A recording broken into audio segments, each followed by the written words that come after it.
요즘은 100세 시대를 넘어 120세 인생이라고들 합니다. 그래서 요즘은 60대가 되어도 어딜 가나 어린이 취급을 받는다고 하는데요. 노인정이나 노인복지관에만 가더라도 70대가 가면 막내 왔다고 모든 일은 막내 몫이라는 우스갯소리도 있습니다. 44년 전에 노인을 65세라고 정해놓은 것을 아직도 그대로 하고 있는데요. 현재는 60세가 된 노인이 점점 많아져 환갑잔치가 사라지고 있습니다. 자식들이 환갑잔치를 해주려고 해도 부모님들이 극구 나서서 말리기까지 한다고 합니다. 나는 아직 그런 거 하기 싫다. 나는 아직도 쌩쌩하고 젊다. 그런 건 더 나이 든 노인들이 하는 거 아니냐며 말린다고 하는데요. 최근에 문상을 다녀올 일이 있었는데 그 집 어르신이 95세였습니다. 그러니 100세 시대가 더 실감났습니다. 요즘 평균 기대 수명이 남녀 통틀어 83세라고 합니다. 고령화 사회를 넘어 초고령화 사회로의 진입을 앞두고 있는데요. 100명 중에 14명이 노인이라고 합니다. 2025년이 되는 2년 후에는 20%가 되어 5명 중 1명은 노인이 된다고 합니다.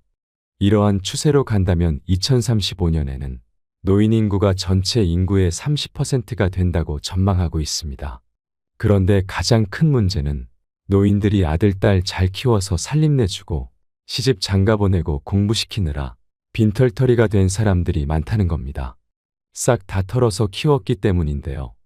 그래서 죽고 싶어도 잘 죽지도 않는다고 눈물로 하소연하시는 노인분들이 많다고 합니다. 참 안타까운 현실을 마주하고 있는데요. 이러한 노인 빈곤 문제는 개인의 문제를 넘어 국가적인 문제이기도 합니다. 정말 너무나도 심각합니다. 왜냐하면 주변에 돈이 부족해서 벌어지는 현상, 비참한 현실들이 다 얘기하기도 어려울 정도로 많기 때문인데요. 한국 사회는 세계에 유례가 없을 정도로 빠르게 경제성장을 이룬 나라라고 칭송받기도 하지만 그러는 동안 빈익빈 부익부 현상도 함께 증가했기 때문에 노후에 돈이 없어서 힘든 삶을 살아가야 하는 노인들이 너무 많습니다. 세계 10위 경제 대국이라면서도 OECD 국가 중 노인 빈곤율은 압도적으로 1위입니다. 경제가 성장하면서 부자가 늘어나는 것은 바람직한 현상이기도 하지만 반대로 가난한 사람들도 그만큼 많이 늘게 됩니다. 그러면 이토록 가난한 이유가 무엇일까요? 바로 대물림되는 경우가 많기 때문입니다. 그것을 우리 대에서 끊어야 하는데 그러기가 무척 어렵다는 겁니다. 요즘에 이렇게 살기 좋아졌는데 설마 밥도 못 먹는 사람들이 그렇게나 많아? 하고 질문하는 경우가 많은데요. 서울역 인근이나 서울 전 지역을 다녀보면 노숙자들이 생각보다 참 많다고 합니다. 사회봉사 단체에서 운영하는 무료 급식소에 가보면 점심시간이 한참이나 남았는데도 수백 미터 줄을 서는 것이 당연한 일이라고 하는데요. 점심 한 끼를 그곳에서 때우려는 사람들로 넘쳐난다는 것입니다. 또한 구청이나 동 단위로 형편이 어려운 사람들에게 싼 값에 보급하기 위해 무료 급식소를 운영하기도 하는데요. 한 끼에 약 2, 3천 원 정도로 매우 저렴하게 드리는데요. 가보면 언제나 빈자리가 없다고 합니다. 또한 가끔 뉴스를 통해 보는 쪽방촌에 사시는 분들, 신용불량자들, 코로나로 인해 갑자기 어려워진 상황 탓에 생계마저 위협받고 있는 사람들이 노인들 뿐만 아니라 꽤 젊은 사람들도 참 많다고 하는데요. 이러한 문제를 개인이 해결하기에는 너무 어렵기 때문에 국가가 나서서 해결해야 하는 거 아니냐 하는 큰 문제로 대두되니까 국가 차원에서는 기초생활수급자라고 해서 국가가 책임져야 할 사람들이 계속해서 늘어나고 있다고 합니다. 나이 들수록 가장 후회되는 일은 돈 벌 기회를 놓친 것이라고 말하는 사람들이 많습니다. 긴 세월 열심히 살아왔으나 경험이 부족해서 미처 하지 못한 후회되는 일이 많다고 합니다. 그때 그랬어야 했는데, 그때 그걸 했었어야 했는데 라는 식입니다. 젊은 시절에 돈의 중요성과 돈에 대한 욕심이 별로 없던 것도 하나의 돈 벌 기회를 놓친 것이라고 할 수 있습니다. 그런데 여기서 중요한 점은 나이 들어 돈이 충분히 많이 준비되어 있다면 정말 그만큼 행복한가 하는 것입니다. 주변에는 젊을 때 여기저기 투자를 잘하고 운도 좋아서 돈을 많이 벌어놓은 사람들이 있습니다. 친구에게 들은 얘기인데요. 친구 한 명이 집도 있고 차도 있는데 얼마 전에 차를 새로 샀다고 합니다. 그냥 그런 차가 아니라 엄청 비싼 1억 원이 넘는 차를 사서는 짠하고 나타났다는 겁니다. 그래서 부러워하며 차 어디서 났어? 했더니 아내가 새로 사줬다고 했답니다. 아내가 비싼 차도 사주고 좋겠다고 했더니 처갓집이 엄청 큰 부자라고 했답니다. 빌딩이 몇 개나 된다고 하는데 외동딸이고 장인어른께서 얼마 전에 돌아가셔서 나중에 처갓집 돈이 전부 자기 거가 된다며 좋아하더랍니다. 그렇게 돈이 많으면 누구보다 행복해야 하는데 그렇지가 못하다고 합니다. 왜냐하면 그 친구가 건강이 별로 좋지 않다고 합니다. 우리가 나이 들어 행복하려면 무엇보다 돈도 물론 중요하겠지만 건강을 지키는 것이 더욱 중요합니다. 또한 가정이 화목하고 건강한 부부관계를 유지하면서 작은 일에도 기쁨과 감사를 자주 느끼는 것이 행복한 일상입니다.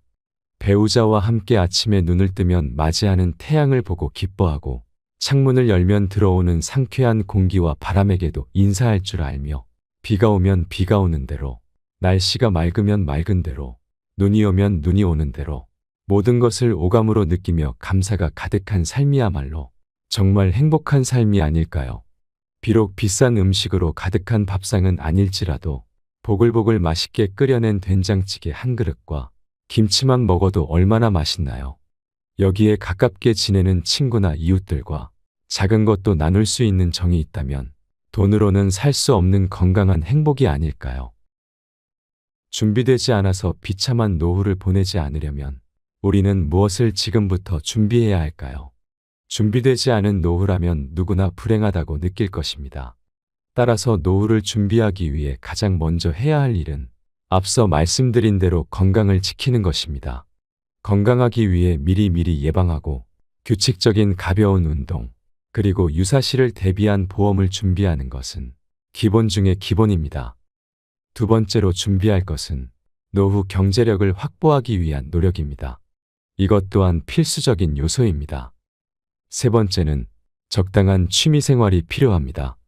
예를 들면 음악을 좋아한다거나 등산을 한다거나 글을 쓴다거나 그림을 그린다거나 자전거를 탄다거나 하는 자신이 좋아하고 자신에게 알맞은 취미 생활을 즐기는 것이 좋습니다.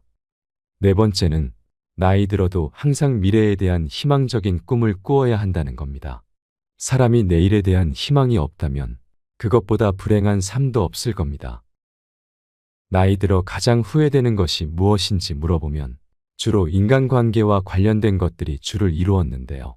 가장 먼저 일을 먼저 생각하다 보니 가족을 미처 배려하지 못하고 가족과 더 많은 시간을 보내지 못한 것이라고 하는데요. 다음으로는 직장 생활을 할 때 승진하기 위한 경쟁 구조 때문에 거기에만 올인하다 보니 사회에서 진정한 친구를 많이 만들지 못한 것이라고 합니다. 그러니 우리는 지금부터라도 내 주변의 소중한 사람들과 많은 시간을 함께하고 작은 것이라도 베풀고 나누는 삶을 살면 더욱 행복한 삶을 사는 데 도움이 될 것입니다. 노후에 부족한 생활비를 벌기 위해 작은 소일거리라도 하는 것은 경제적인 부분에서나 체력을 유지하기 위한 면으로나 좋은 일입니다. 그러나 어떻게든 크게 불려볼까 싶어서 퇴직금 같은 노후 자금을 탈탈 털고 대출까지 일으켜서 마련한 종잣돈으로 시작하는 부동산이나 주식 투자 등은 절대 하지 않는 것이 좋습니다. 젊어서는 리스크가 크더라도 한 번쯤 도전해 볼 수 있습니다. 주식을 한 번이라도 해보신 분들은 아실 겁니다. 처음에 조금 오른다면 너무 흥분한 나머지 대출까지 일으켜 어느 한 종목에 몰빵했다. 그 전에 벌었던 돈은 물론이고 원금과 대출금까지 모두 날려버릴 수 있으니 리스크가 너무 큰 투자는 노후에는 하지 않는 것이 좋습니다. 부동산 투자나 창업도 마찬가지입니다. 본인이 평생 했던 일과는 전혀 다른 분야에 도전하기에는 너무 리스크가 큽니다. 잘 알지도 못하면서 돈을 벌어보겠다는 욕심만으로 무리한 투자를 하면 결국 실패만이 기다리고 있다는 것을 꼭 명심해야 합니다. 마지막으로 지혜로운 노년을 살아가기 위한 방법을 한 가지 소개하겠습니다. 나이 들어 일확천금을 노려보겠다는 신보는 손해를 보기 위한 악재라는 것을 잊으시면 안 됩니다. 그러면 노후 자금이 부족한데 어떻게 하라는 것이냐고 질문할 수 있습니다. 노후에는 적은 수입이라도 수입 범위 내에서 생활하도록 계획을 잘 짜야 하며 정부에서 주는 복지에 너무 기대하거나 의존하지 말고 미리미리 노후에 필요한 생활비를 계산해서 저축하도록 해야 하며 월급을 많이 주는 일자리 어디 없나 찾지 말고 과거의 경험을 다시 살리는 경력직이 있다면 무엇이든 하시고 또한 노후 건강도 챙기면서 적은 돈이라도 벌 수 있는 일자리도 너무 좋습니다. 인생은 출세나 명예, 경제적인 부를 이루는 것에만 의미를 둘 필요는 전혀 없습니다. 100세 시대라고 하지만 살아보면 참 빠르게만 흘러가는 것이 인생이고 돌이켜보면 후회만 가득한 것이 인생인데요. 남들이 무엇을 하든 나만의 보폭으로, 나만의 철학으로 가득 채운 삶을 살아간다면 성공한 삶이 아닐까요? 우리의 인생을 일생이라고 합니다. 풀어보면 한 번 사는 인생이라는 겁니다. 한 번 사는 인생의 가치는 그 누구도 매길 수 없습니다. 장미꽃 한 송이를 5,000원에 샀다고 합시다. 그러면 그 장미꽃은 가격으로는 5,000원의 가치를 가질 뿐입니다. 그러나 사랑하는 사람에게, 사랑하는 배우자에게 사랑한다는 말과 함께 장미꽃을 내민다면 그 장미꽃 한 송이의 가치는 얼마일까요? 진주 목걸이가 여인의 목에 걸린다면 그만큼의 가치를 지닌 것이 되지만 돼지에게 똑같은 진주 목걸이를 걸어준다면 그것은 아무런 가치도 가지지 못합니다. 우리는 이렇듯 우리가 선택할 수 없는 것에 가치를 두지 않는 것이 좋습니다. 부모, 나이, 국적, 피부색 등 우리는 태어날 때 누구도 그것을 선택해서 태어나지 않습니다. 그런데 왜 나는 이렇게 가난한 집에 태어났을까? 나는 왜 이렇게 생겼을까를 원망하고 한탄하는 것은 아무런 소용이 없습니다. 그런 생각들은 스스로를 비참하게 만들 뿐입니다. 명품은 시간이 지나면 지날수록 그 가치가 올라갑니다. 우리의 인생도 누구나 명품으로 만들 수 있습니다. 나이 들면 초라하고 비참한 인생이 아니라 나이 들수록 더 존경받고 쓰임을 받고 어른으로서 존중받는 삶이 될 수 있습니다.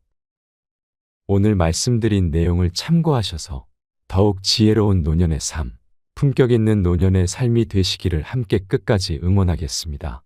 여러분의 삶을 존경합니다. 늘 건강하시고 행복하시길 바랍니다. 이상으로 시니어를 위한 모든 것, 시니어 톡톡이었습니다. 더 유익한 내용으로 찾아오겠습니다. 오늘 내용이 도움이 되셨다면 구독과 좋아요 부탁드립니다. 감사합니다.